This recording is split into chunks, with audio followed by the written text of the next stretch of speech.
இவங்க வந்து அதை வீடியோ எடுக்கிறாங்க. அதில் அந்த பிள்ளை வேற சொல்லுது, நான் இந்த வீடியோவில் வரக்கூடாதுன்னு வேற அந்த பிள்ளை சொல்லுது. கொடுக்குற முட்டை தான் கொடுக்குற, அது நீ மட்டும் வந்து கொடுக்க வேண்டியதுன்னு அது அந்த பிள்ளையை வச்சு பிச்சை எடுக்கிறது. லாஸ்ட் ஒரு 2-3 நாளாக ஒரு பெரிய டாஸ்க் ஒன்று, அதை எப்படியாவது செய்து முடித்தே ஆகணும் அப்படின்னு சொல்லி விதவிதமாக நானும் ட்ரைலாம் பண்ணி பார்த்தேன். ஒன்றும் வேலைக்காகல. ஏன்னா அதுக்கு சில விதிமுறைகள்லாம் இருக்குது.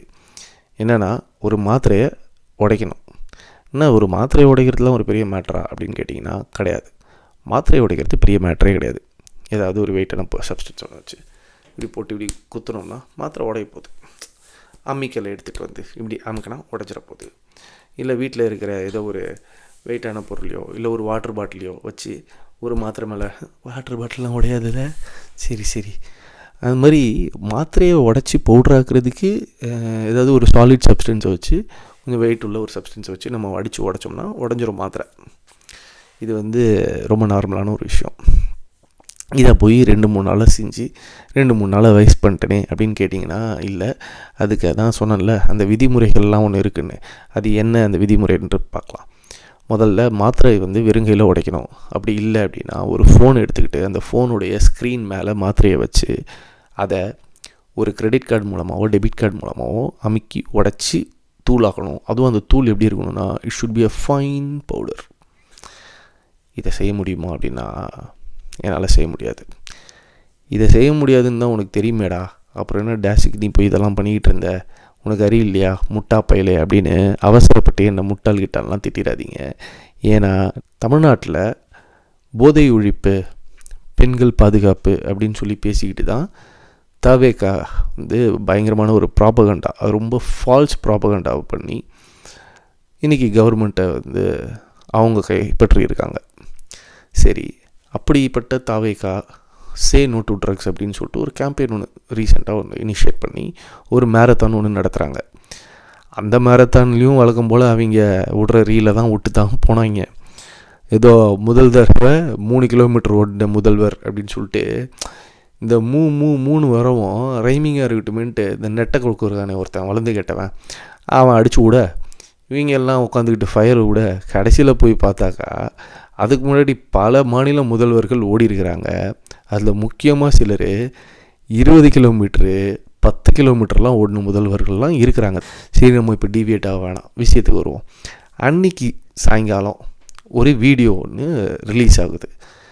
அந்த வீடியோ எப்படியாக வைரல் ஆகுதுன்னா, முதல்வர் ஓடின வீடியோவை விட இந்த மாதிரி ஒரு மேரத்தானை பற்றின இந்த மேரத்தான் நியூஸ் வைரல் ஆகிறதுக்காக இவங்க எல்லாம் உட்காந்து ஒர்க் பண்ணி அதுக்காக கண்டென்ட்டெல்லாம் க்ரியேட் பண்ணி வச்சுருந்த தற்கொலை கூட்டத்துக்கு பயங்கர ஷாக்கிங்கான ஒரு விஷயமா சாயங்காலம் ரிலீஸ், ஒரு மத்தியானமோ சாயங்காலம் போல் ஒரு வீடியோ ஒன்று ரிலீஸ் ஆகுது. அந்த வீடியோ அவங்க ஆளுங்களோட வீடியோ தான், ஆனால் அந்த வீடியோ சிஎம்மை விட பயங்கரமாக வைரல் ஆகிட்டுருக்கு.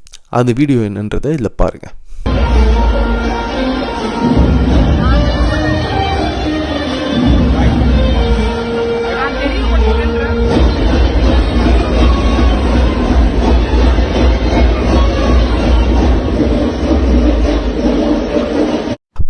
இந்த வீடியோவில் இருக்கிறது நம்மளுடைய தமிழ்நாட்டினுடைய மினிஸ்டர் சரத்குமார். என்ன பண்ணிக்கிட்டு இருக்கிறாரு அப்படிங்கிறது நான் சொல்லி இது யாருக்கும் தெரிய தேவையில்ல. உங்களுக்கே அந்த வீடியோவை பார்க்கும்போது புரிய தானே செய்யும். அந்தளவுக்கு நம்ம ஒன்றும் தற்கொலை கிடையாது. ஸோ இந்த வீடியோ வந்து வைரல் ஆகுது. இப்படியான ஒரு சப்ஸ்டன்ஸ் அப்யூஸை ஒரு பப்ளிக் பிளேஸில், அதுவும் முக்கியமாக ஐபிஎல் மேட்ச் நடக்கக்கூடிய ஒரு ஸ்டேடியமில் உட்காந்துக்கிட்டு பக்கத்தில் ஒரு பொம்பளை பிள்ளையை வச்சுக்கிட்டு இவங்க வந்து அதை வீடியோ எடுக்கிறாங்க. அதில் அந்த பிள்ளை வேற சொல்லுது, நான் இந்த வீடியோவில் வரக்கூடாதுன்னு வேற அந்த பிள்ளை சொல்லுது. இவன் அந்த வீடியோ எடுக்கிறவன் அவன் வந்து தற்கொலைன்னு தெரில. அந்த பிள்ளையோட அது வந்து வரக்கூடாதுன்னு சொன்னதுக்கப்புறமும் அந்த பிள்ளையை அது வீடியோவில் காட்டுறான். என்னடா எதுக்கு இந்த பிள்ளை தானே அந்த வீடியோவில் காட்டக்கூடாதுன்னு சொல்லிச்சுன்னு பார்த்தாக்கா, அப்புறம் தான் பக்கத்தில் உட்காந்துக்கிட்டு இருக்கிறாரு நம்ம சரத்குமார். என்ன பண்ணின்னு இருக்கிறாருன்றதை நீங்கள் பார்த்தீங்க. இந்த மாதிரி ஒரு தற்கொலைத்தனத்தை இவன் பண்ணிக்கிட்டு இருக்கிறான். இந்த வீடியோவில் போய் என் மூஞ்சி வந்துடக்கூடாதுங்கிறதுக்காக தான் அந்த பொண்ணு, நான் தான் வீடியோவில் வரக்கூடாதுன்னு சொன்னனே அப்படின்னு சொல்லிவிட்டு அது ஓகே ஃப்ரெண்ட்ஸ் அப்படிங்கிறதுல அவங்க ஏதோ பேசிட்டு போகிறாங்க. அந்த வீடியோ வைரலான உடனே இம்மீடியேட்டாக சரத், தன்னுடைய மகள், அவருடைய மனைவி, இவங்க 3 பேரும் ஒரு வீடியோவில் அப்பியர் ஆகிறாங்க. அதில் சரத் பேசுகிறாரு. என்ன சொல்கிறாரு அப்படின்னா, இது வந்து என் குழந்தைக்கு உடம்பு சரியில்லை, என் குழந்தைக்காக நான் வந்து மாத்திரையை பவுட்ரு பண்ணி சும்மா விளையாண்டுட்டு இருந்தேன், என் குழந்தை உடம்பு சரியில்லாமல் அழுதுச்சு, அதுக்காக நான் அந்த மாத்திரையை பவுட்ரு பண்ணி அதுக்கு தண்ணியில் கலந்து கொடுத்தேன். ஏன்னா என் குழந்தை வந்து மாத்திரையை சாப்பிட மறுக்கக்கூடிய ஒரு குழந்தை, அது சாப்பிடாது, அதனால் நான் இப்படி பண்ணேன். இதை போயிட்டு ஒரு தப்பான ப்ராபகண்டாவை எனக்கு எதிராக பண்ணுறாங்க.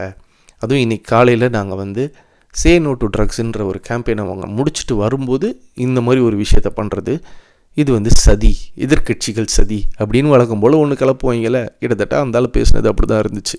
வீடியோவில் இருக்கிற அந்த குழந்தையோட வயசு இப்போவே ஒரு 3 வயசு இருக்கும்னு வச்சுப்போம். ஒரு 2 வருஷத்துக்கு முன்னாடி எடுத்த வீடியோ அப்படின்னா கூட அந்த குழந்தைக்கு அப்போ என்ன 1 வயசு இருக்குமா? இல்லை 1 வயசுக்கு குறைவாக இருக்க வாய்ப்பு இருக்குது. இல்லை 1 வயசு 1.5 வயசு இருக்கும். ஒரு 1.5 வயசு குழந்தைக்கு மாத்திரை யாரும் கொடுக்க மாட்டாங்கன்னு சொல்லிட்டு தமிழ்நாட்டில் இருக்கக்கூடிய பெரும்பாலான மருத்துவர்கள் அதை வந்து சொல்கிறாங்க. அப்படி ஒரு வீடியோ ரிலீஸ் பண்ண உடனே சோஷியல் மீடியாவில் இன்னும் அதிகமாக பயங்கரமான ரியாக்ஷன்ஸ்லாம் நடக்க ஆரம்பிச்சிருச்சு. அதில் பல டாக்டர்ஸ் வந்து சொன்னது என்ன அப்படின்னா, ஒரு 1.5 வயசு 1 வயசு குழந்தைக்கெலாம் யாரும் மாத்திரை எழுதி தரமாட்டாங்க, அது சிரப் தான் அப்படின்னு சொல்லிட்டு அவங்க பேச ஆரம்பித்தாங்க. இதுக்கு இம்மீடியட்டாக அவர் சைடில் இருந்து அவருடைய டாக்டர் அப்படின்னு சொல்லிட்டு ஒருத்தரை செட் பண்ணி, அந்த டாக்டர் வந்து என்ன சொல்கிறாரு அப்படின்னா, இந்த குழந்தை என்கிட்ட தான் வந்துச்சு, நான் வந்து அந்த குழந்தைக்கு வயிற்றுப்போக்கு வாந்தி வயிற்றுப்போக்கு எல்லாம் இருந்துச்சு, அது இல்லாமல் அந்த குழந்தையோட ஹிஸ்ட்ரியை பார்க்கும்போது அதுக்கு வந்து ஃபிட்ஸ் வந்த குழந்தையாகவும் இருந்துச்சு அப்படிங்கிறத சொல்கிறாரு அந்த டாக்டர் அந்த வீடியோவில். இதெல்லாம் சொன்னிட்டு அப்புறம் என்ன சொல்கிறாருன்னா, நான் சிரப் எழுதி கொடுத்து அது ஒரு தடவை 2 தடவை தான் யூஸ் பண்ண போகிறாங்க, அதுக்கப்புறம் அந்த குழந்தைக்கு உடம்பு சரியாயிடும், யூஸ் பண்ண போகிறது இல்லை, அதனால் எதுக்கு அது தேவையில்லாமல் அப்படின்னு சொல்லிட்டு தான் மாத்திரையவே கொடுத்துட்டேன், அந்த மாத்திரையை பவுட்ரு பண்ணி நீங்கள் தண்ணியில் கலந்து கொடுங்க அப்படின்னு நான் சொல்லிட்டேன்ட்டு அந்த டாக்டர் அவர் தரப்பு விளக்கத்தை அவர் கொடுத்துட்டாரு. அந்த டாக்டர் சொல்கிறபடி பார்க்கும்போது அந்த குழந்தைக்கு உடம்பு முடியாமல் மேல் சுகம் இல்லாமல் போனது, அதுக்கு அந்த கிரிக்கெட் மேட்ச்சுக்கு சரத்குமார் போன ஒரு நாளைக்கு முன்னாடி, கரெக்டாக முந்தின நாள் இந்த குழந்தைக்கு மேல் சுகம் இல்லாமல் போயிருக்கு. அடுத்த நாள் நீ என்ன பண்ணியிருக்க, அந்த குழந்தைய கூட்டிக்கிட்டு ஐபிஎல் மேட்ச் பார்க்குறதுக்கு போயிருக்க அப்படின்னு நீ சொல்கிற. சரி, அப்படி ஐபிஎல் மேட்ச்சுக்கு நீ போயிருக்க, அந்த குழந்தைக்கு வேறு ஃபிட்ஸ் வந்த ஹிஸ்ட்ரியும் இருக்குது அப்படின்னு அந்த டாக்டர் சொல்கிறாரு. இப்போ ஒரு ஃபிட்ஸ் வந்த குழந்தைய பொதுவாக அந்த மாதிரி ஃபிட்ஸ் வரக்கூடிய நபர்கள் இருக்கிறாங்க, அவங்கள ஒரு இடத்துக்கு வெளியே அனுப்புறதுக்கோ இல்லை ஃப்ரெண்ட்ஸ் கூட வெளியே அனுப்புறதுக்கோ அவங்களோட பேரண்ட்ஸ் இப்பயும் ஒரு 20 வயசு பையனாக இருக்கலாம், 20 வயசு பொண்ணாக இருக்கலாம், எப்பயுமே அவங்க பேரண்ட்ஸ் வந்து ரொம்ப ரொம்ப கன்சர்னோடு தான் அவங்கள டீல் பண்ணுவாங்க. அவங்களுக்கு அதிக அந்த லிபர்ட்டிலாம் பெருசாக கொடுத்துட மாட்டாங்க. ஏன்னா இவங்க ஏதாவது எங்கேயாவது போய் ஏதாவது உடம்புக்கு மேல் சுகம் இல்லாமல் போயிடுச்சுன்னா என்ன பண்ணுறது அப்படின்னு சொல்லிட்டு அந்த பிள்ளை மேலே இருக்க அக்கறையில் அதை ப்ரொடெக்ட் பண்ணுற ஒரு இன்டென்ஷனில் அந்த விஷயத்த பண்ணுவாங்க பெற்றவங்க. எனக்கு தெரிஞ்ச என் ஃப்ரெண்ட்ஸ் எல்லாம் அப்படி தான் நடந்திருக்கு. ஆனால் ஒரு குழந்த ஒரு 1 வயசு 1.5 வயசு குழந்த, ஃபிட்ஸ் வரக்கூடிய ஹிஸ்ட்ரி இருக்க குழந்த, அந்த குழந்தைக்கு ஒரு நாள் முன்னாடி தான் மேல் சுகம் இல்லாமல் போயிருக்குது, நீ அந்த குழந்தைய தூக்கிட்டு ஐபிஎல் மேட்ச் போயிருக்கேன் அப்படிங்கிறது எப்படி எங்களால் ஏற்றுக்க முடியும்? இப்போ நீ அதை போனது உண்மைனா அதுவும் தப்பு தான். இந்த நீ சொன்னபடி மாத்திரை தான் நீ இப்போ வந்து பவுட்ரு பண்ணியிருக்க அப்படின்னா கூட நீ சொல்கிற வருஷன் படியே வந்தாலும் you are not at all a responsible parent அப்படிங்கிறது தான் அதில் ரொம்ப முக்கியமான ஒரு விஷயம். சரி, நீ அப்படிலாம் கிடையாது, நீ ஃப்ராடு பைய, நீ வந்து பவுட்ரு ஏற்றுறதுக்கு அங்கே உட்காந்து நீ பண்ண எல்லா விஷயங்களும் அதில் ரொம்ப தெளிவாக அந்த வீடியோவில் தெரியுது.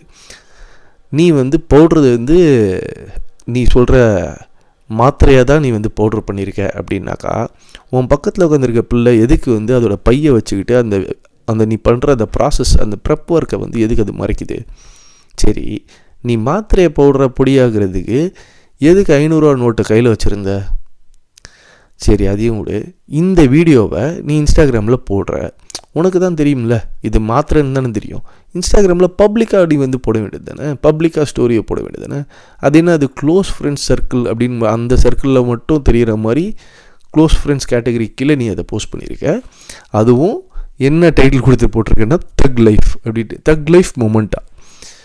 நாங்கள் என்ன கேட்குறோம், நீ உண்மையாகவே உத்தமனாக இருந்திருந்த அப்படின்னா இவ்வளவு மாற்றி மாற்றி இவ்வளவு முரண்கள் வந்து எங்களுக்கு விசிபிளாக தெரிய போகிறது கிடையாது. நாங்கள் யாரும் இந்த கேள்வி கேட்க போகிறதில்ல, சரியா? ஆனால் நீ செய்ததெல்லாமே மொள்ள மாதிரித்தனம், முடிச்சு வைக்கத்தனம். அதுக்கு நீ உட்காந்துக்கிட்டு முட்டு கொடுக்குற. சரி, நீ கொடுக்குற முட்டை தான் கொடுக்குற, அது நீ மட்டும் வந்து கொடுக்க வேண்டியதுன்னு. அது அந்த பிள்ளைய வச்சு பிச்சை எடுக்கிறது. நீ பார்த்த வேலைக்கு அர்த்தம் என்ன தெரியுமா? உன் மகளை வச்சு நீ பிச்சை எடுத்திருக்கேன்னு அர்த்தம். வெறும் அற்ப ஒரு அமைச்சர் பதவியை காப்பாற்றிக்கிறதுக்காக குழந்தைய கூட்டிக்கிட்டு வந்து வீடியோவை எடுத்து போட்டு பீப்புளோட சென்டிமெண்ட்டை நீ அட்டாக் பண்ணுற. எவனாவது இதை பண்ணுவானா? நீ உத்தம புத்திரனாகவே இருந்திருந்தாலும் நீ எப்படி அதை பண்ணுவ? நீ சிம்பத்தி கெயின் பண்ணுறியா? பீப்புளோட சென்டிமெண்ட் வந்து நீங்கள் யூஸ் பண்ணுறது, இந்த ரீல்ஸ் வீடியோ போடுறது, இந்த மாதிரியான விஷயங்கள்லாம் இருக்குல்ல, இதை வச்சே நீங்கள் வந்து கவர்மெண்ட்டை ரன் பண்ணிடலாம், பீப்புளை மேனிப்புலேட் பண்ணிடலாம். அப்படிங்கிறத எவ்வளோ காலம் உங்களால் செய்ய முடியும்? முதல்ல இந்த இஷ்யூவை பொறுத்த வரைக்கும் எல்லாருமே கேட்கக்கூடியது சில பேசிக்கான கேள்விகள் தான். ஒரு மாத்திரையை அப்படி எளிமையாக உடச்சிட முடியுமா? அப்படி எளிமையாக பவுடர் ஆக்கிட முடியுமா வெறும் கையை வச்சுட்டு? இல்லைனா அந்த ஃபோன் மேலே வச்சு அந்த கார்டு விஷயம் அப்படிலாம் பண்ண முடியுமா ஒரு மாத்திரையை? I don't think so. ரெண்டாவது விஷயம், இப்படியான ஒரு இஷ்யூ ஒன்று நடந்துருச்சு, இந்த வீடியோ வெளியில் வந்துருச்சு, இப்போ நமக்கு எதிராக எல்லாரும் திரும்புகிறாங்க அப்படின்னு உடனே ஒரு குழந்தைய தன்னுடைய பெத்த மகளை கூட்டிகிட்டு வந்து வீடியோ போட்டதுங்கிறது ரொம்ப ரொம்ப மோசமான விஷயம். ஏன்னா நீங்கள் ஏதோ வந்து நன்றி தெரிவிக்கிறதுக்காக ஒரு வீடியோவோ, நீங்கள் ஏதோ ஒரு நல்ல விஷயம் செஞ்சு மக்கள் எல்லாம் உங்களை பாராட்டுறாங்க, அதுக்கு நீங்கள் நன்றி தெரிவிக்கிறதுக்காக ஒரு வீடியோ போடுறீங்கன்னா, உங்கள் மகள், மனைவி இவங்க எல்லாரையும் கூட்டிகிட்டு வந்து நீங்கள் போடுறதுல ஒரு பெருமையாக ஒரு விஷயம் பண்ணுறீங்க அப்படின்னா ஓகே. ஆனால் இது ரொம்ப இழிவான ஒரு செயல், ரொம்ப இழிவான ஒரு குற்றச்சாட்டு உங்கள் மேலே இருக்குது. அதை நீங்கள் சரி செய்கிறதுக்கு நீங்கள் நின்று நீங்கள் பேசி நீங்கள் அதுக்கு விளக்கம் கொடுத்துருக்கணும். அதை விட்டுட்டு பெத்த மகளை கூட்டிகிட்டு வந்து சிம்பத்தி கெயின் பண்ணுற பேரில் ஒரு வேலையை பார்த்தீங்களே, அது ரொம்ப ரொம்ப அருவருப்பான ஒரு செயல். அதுக்கும் மேலே போய் இப்போ ஃபைனலாக நீங்கள் எல்லோரும் சேர்ந்து இந்த கவர்மெண்ட் ஒரு விஷயம் ஒன்று பண்ணியிருக்கீங்கல்ல, அதாவது போராட்டம் நடத்துறதுக்கு பர்மிஷன் வாங்கின ஒரு போராட்டத்துக்கு முன்னாடி நாள் நைட்டோட நைட்டாக அந்த பர்மிஷனை கேன்சல் பண்ணி அடுத்த நாள் காலையில் வரும்போது இவங்க பர்மிஷன் இல்லாமல் போராட்டம் நடத்துகிறாங்கன்னு சொல்லிட்டு மொத்த பேத்தையும் தூக்கிட்டு போய் அரெஸ்ட் பண்ணி கல்யாண மண்டபத்தில் வச்சுருக்கிறதெல்லாம் இருக்குல்ல, இது வரைக்கும் நீங்கள் பண்ண எல்லா காரியத்தை விட ரொம்ப கேவலமான ஒரு அரசியல். இந்த மினிஸ்ட்ரியில் இருக்கீங்களா அப்படியே பாருங்களேன். ஒருத்தர் என்னக்கா பப்ளிக் பிளேஸில் போயிட்டு பிள்ளைங்கிட்ட அத்துமீறாரு, சைல்டு அப்யூஸ்னு அவர் மேலே கேஸ் ஃபைல் பண்ணுறாங்க. இன்னொருத்தர் என்னன்னாக்கா பப்ளிக் பிளேஸில் உட்காந்து பவுடரை ஏற்றிட்டு இருக்கிறாரு. இவங்க கவர்மெண்ட்டில் இவங்க சேர்த்த ஒரு ஆள் அவன் யாருனாக்கா ஒரு ரேப் விக்டிமுடைய மரண வாக்குமூலத்தை வீடியோ எடுத்து பப்ளிக்காக ரிலீஸ் பண்ண ஒருத்தன். இது எல்லாத்துக்கும் மேலே இந்த தலைமை தற்குறி யாருனாக்கா எலெக்ஷன் நடந்துக்கிட்டு இருந்த அந்த சமயத்தில் இவங்களுக்காக முட்டு கொடுத்துக்கிட்டு இருந்த இவங்களோட ஆட்கள் எல்லாரும் சங்கடப்படுறபடி தன்னுடைய சைட் சிக்கை ஹார்ட் லான்ச் பண்ணிட்டு போனான். ஒரு ட்ரக் அப்யூஸ் அக்யூசேஷனில் அதை டைரெக்டாக ஹேண்டில் பண்ணாமல் தன்னுடைய குழந்தைய கூட்டிக்கிட்டு வந்து நின்று அதுக்கு ஒரு வீடியோவை போடுற நீங்கள் எப்படி மக்களை பற்றியோ மற்றவங்கள பற்றியும் யோசிப்பீங்க?